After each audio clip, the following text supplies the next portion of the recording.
Before long, we'll be selling this house and moving into a high-rise condo. So you better start looking for a new place." Maggie's mother, Karen, sneered, "You're not thinking you'll get a dime of our father's inheritance, are you? We're having you relinquish your right to it. You got that, Ashley?" My sister threatened me, her face a horrifying mask of cruelty. Ashley's boyfriend stood to the side, his laughter only adding salt to the wound. It was unbearable. Our father's funeral had barely finished, and they dared to talk like this. "You heard the absolute worst. I can't stand this anymore. I'm cutting ties with you all." The moment I shouted those words, the doorbell rang. Standing there was a man I felt like I'd met before. "My name is Maggie. At 22, I'm soon to graduate from university. Nothing to brag, but I'm strong-willed and patient. From my childhood through university, I've always quietly and diligently focused on my studies. I've maintained reasonably high grades, and I do have dreams I want to fulfill. Although I'm content with my daily life, I'd also have a significant worry. Maggie, come downstairs now." A loud voice rang from below. With reluctance, I went downstairs to find my mother, Karen, and my sister, Ashley. "Mom, sis, what's up?" "I was studying, as usual." "You nerd. You're still studying even though university is almost over. What a hard worker." The one laughing was my sister, Ashley. A beauty like our mother, she's flamboyant and was even a popular model back in the day. Now she's unemployed, under the gaze of helping around the house. "We're going shopping. You should clean the dishes and do the laundry. Don't forget to iron properly, okay? Also, we're out of detergent and other things, so you should go shopping." Mother calmly ordered me to do the housework, knowing she would get furiously angry if I talked back. I quietly responded, "Okay." I left the house stressed out to the nines and high in spirits. "I need to get on with that," I muttered quietly as I started to clean up the mess they had left behind. Mom, a former beauty queen, has extravagant tastes and loves luxury. She's always favored my beautiful sister while ignoring me since I'm not all that pretty. Moreover, they've always dumped housework and other chores on me as if I'm their maid. My sister took advantage of this, and I've been oppressed by them since I was little. Yet I've tolerated it because, after all, we are family. And then my phone rang. When I looked at my phone screen, it read Dad. "Hello, Dad, it's been a while." I could tell my voice had brightened. "Oh, Maggie, it's been a while. Are you doing okay?" "I'm doing great. How about you, Dad? It's night there, right? How's work?" "I'd like to say I'm fine, but I've been having headaches lately. I'm planning to go see a doctor soon." "How's your schoolwork? Is it going well, Dad? Take care of yourself, okay? Thanks to you, everything is going well. I'm studying hard to achieve my dream." "That's my girl. You're always so diligent. Remember what I always say, be righteous and kind, right? Don't worry, I'm doing my best. That's my Maggie. I'll bring lots of souvenirs when I come home next time." After that conversation, I hung up the phone. To put it bluntly, my family is well off. This was largely due to my elite father, Harry, who has been flying around the world for work since his younger days. Although he was often away from home, he was kind to me and showered me with love whenever we had the chance to meet. I adored him dearly. However, to my mother, Karen, and my sister, Ashley, he was nothing more than an ATM. The harsh truth was that they were living lavishly on the money he earned. "Be righteous and kind, Maggie," he would say. His presence was always nurturing and supportive. He was my rock. That's why I was able to stay strong until now. Several months later, shortly after I graduated from university, a chilling event occurred. "Maggie, Dad has..." Karen burst into my room, her face as pale as a ghost. Apparently, my father had collapsed at the airport as soon as he returned home and was rushed to the hospital. Upon hearing the news, Ashley, Karen, and I immediately headed to the hospital. There, my once strong father lay frail and helpless. "We suspect he's had a stroke," the doctor informed us. Despite extensive treatment, my father barely improved. To be specific, he was left with severe physical paralysis and a speech impairment, unable to stand or converse properly. To care for my now dependent father, I decided to put my dreams on hold and dedicate myself to his care at home. Predictably, Karen and Ashley completely ignored him, treating him as if he was useless. They didn't even help with his care, let alone come by to see him. "Mom, Ashley, if you helped with Dad's care once in a while, I'm sure he'd be really happy," I pleaded. However, their response was always the same. "We're too busy. We've left Dad's care to you." "Dad, it was a lovely day today," I would tell him. "Thank you." He would struggle to reply. I studied and learned about caregiving. I made sure he could see outside by keeping the curtains open, fed him specially prepared meals, and arranged fresh flowers every day. Though I had help from professional caregivers, I did everything I could for him with all my heart, remembering my father who had worked so hard for us and showered us with love. I was desperate to do everything. Whenever times got tough, I would recall my father's words, "Maggie, always be righteous and kind," and each time it gave me the strength to carry on. One day, I overheard Karen and Ashley whispering in the house. "Thanks to Dad's insurance money, I was able to buy that bag I wanted," Karen said. "I know, right? Thanks, Dad. Maybe I should get a new wallet too," Ashley chimed in. I held back from yelling at them and continued to listen, only to hear Karen utter something even more shocking. "If Dad were gone, we'd receive a few $100 million from his life insurance and inheritance he's been saving up through his job and investments." "Wow, Mom. And we should totally buy a luxury condo, and my boyfriend could live with us." "Oh, I wish Dad would hurry up and die." Indeed, I couldn't bear it any longer and left the scene. My father was struggling to stay alive, and yet they were spending his insurance money and dreaming about a luxury condo from his inheritance, wishing for him to die sooner.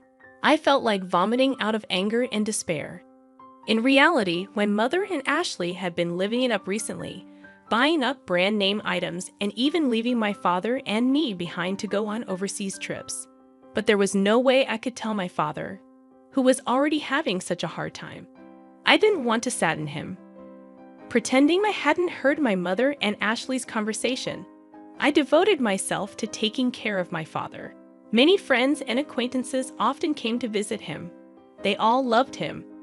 I particularly remember an older man in a suit and glasses who often came. I wasn't present, but he was probably an executor from my father's company or something.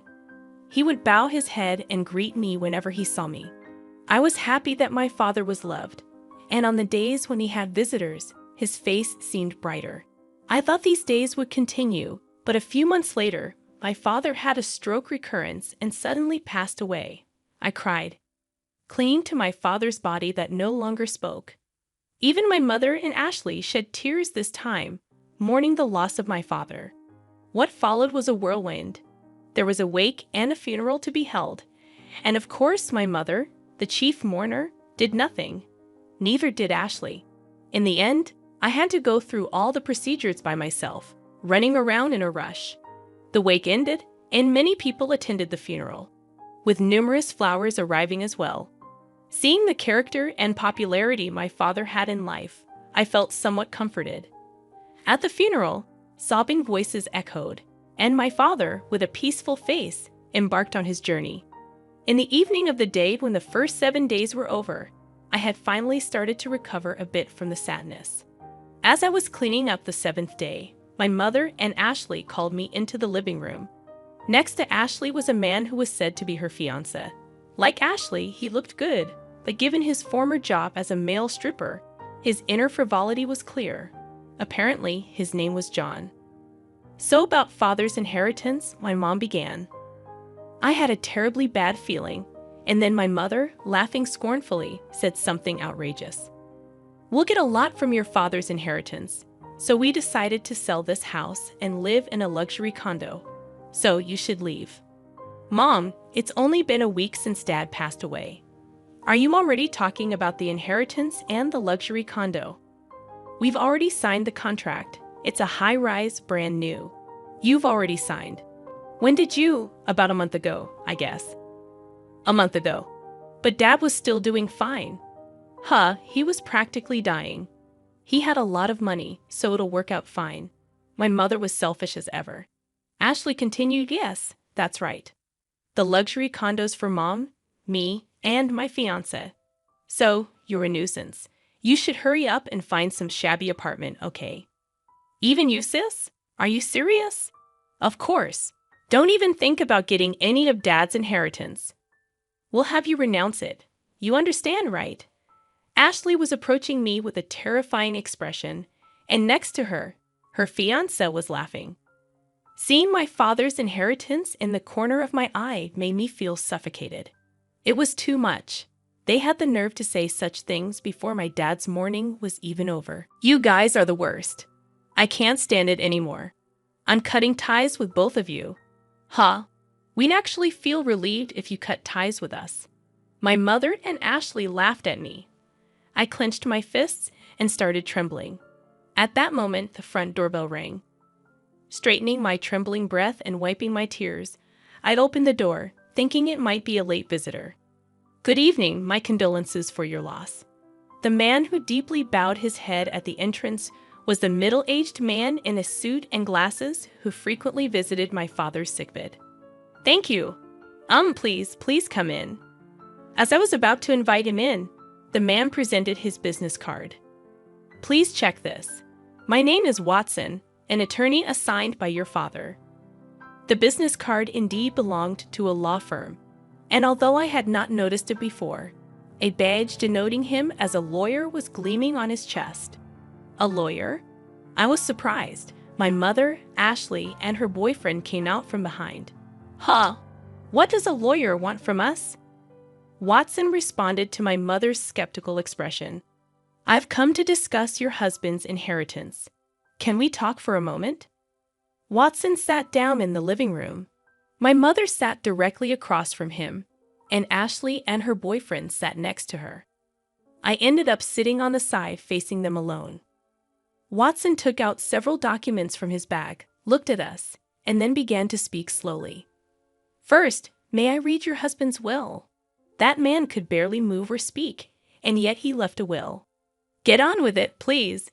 My mother spoke in an irritated tone. Then allow me to read it, Watson said in a quiet voice. The testator, Harry, hereby bequeaths as follows. The testator leaves all property belonging to him to his second daughter, Maddie. A moment of silence fell upon the room. The testator designates the following as the executor of the will. Before Watson could continue reading, Ashley interrupted. Wait a minute. What did you just say? Didn't you hear me? The testator designates the part before that. Let me read it again. The testator, Harry, hereby bequeaths all property belonging to him to his second daughter, Maddie. What does that mean? Karen, our mother, and Ashley exclaimed in unison. I was so shocked that I couldn't breathe, and all I could do was stare in astonishment. Watson continued, Next, I will read the postscript of the will, looking at me. In other words, this is your father's final message. I quietly listened as he read. Maggie, you gave up your precious dreams to take care of me. I wasn't able to pay much attention to you because I was always working, but I truly appreciate it. Thanks to you, I was able to pass away peacefully and fulfilled. Upon hearing my father's last words from Watson, tears started to well up in my eyes. Maggie, always be kind and correct. I know you can do it. Your father will always be watching over you. Please be happy. All I could do was sob in front of them while Karen and Ashley were making a big fuss. What does that mean? So the inheritance all goes to her? Yes. What happens to our money? In response to their outburst, Watson cast a brief glance at them. You two are not mentioned, by the way. Maggie is also the sole beneficiary of the life insurance. What are you talking about? Do you think that's allowed? Karen turned beet red, ready to burst at any moment. That's right. Isn't there something called a reverse portion that's supposed to be guaranteed to the wife and the children, right? Ashley leaned forward eagerly. You're referring to the statutory reserve. Indeed, you two have the right to claim a statutory reserve from the inheritance Maggie will receive. Watson said in a matter-of-fact tone. Of course, Karen seemed to be getting back to her usual self. Even if there is a will, if its contents are unfair, you can claim a share of the inheritance prescribed by the civil law. However, Watson continued, Harry had commissioned us to investigate the fact that you, Karen, and you, Ashley, were living luxuriously with Harry's money and squandering the insurance money. The eyes of Karen and Ashley widened in astonishment. Indeed, you purchased a luxury condominium and a car, and you spend quite lavishly on host clubs and overseas trips. All the caregiving and household chores were left to Maggie alone. Moreover, there were even remarks hoping for Harry's death. My father knew everything. He knew everything but pretended not to know. That's my mother. Stammered Watson responded calmly. In this case, it's unlikely that the distribution of the inheritance will be deemed unfair. Even if you take it to court, it's very unlikely you'll be able to claim anything. Of course, you can try if you wish. I'll be the one you'll be set up against. My mother's face had turned a pale blue. That's ridiculous, my sister also muttered. When Watson was leaving and I walked him out to the entrance, he said, Maggie, you have grown up to be quite admirable. Your father always spoke of you with such joy. Really, my father has known your father since we were young, and I was honored to take on this request. Your father felt he was too lenient with the other two, but I believe he found peace knowing how well you turned out. Watson's eyes were squinted in a warm smile. I was so touched that I teared up again. Please live a happy life from now on. You know I'm always here to help. Watson left me with those words, and I kept bowing deeply to him. A year later, with Watson's help, I was able to inherit all of my father's assets. As for my mother and sister, my mother, unable to pay off the loans for the high-rise condominium, had already contracted the expensive car and the designer goods, eventually went bankrupt. My sister, on the other hand, was quickly abandoned by her boyfriend when he'd learned that she wouldn't be inheriting anything. I heard through the grapevine that she's now living with my mother and working part-time. They called me for a while, but I kept replying, I've cut ties with you. Please contact me through a lawyer. I thought that was what my father wanted too. Now they don't contact me at all. As for me, I used my father's inheritance to attend a law school I had once given up on. Originally, I wanted to become a prosecutor to uphold my father's words, always be kind and correct. But now, my dream has changed. After working with Watson, who had saved me in my time of need and provided unwavering support, I started to admire being a lawyer myself. So now, I'm studying hard to become one. I strongly wish to become a lawyer like Watson, who is always just and kind.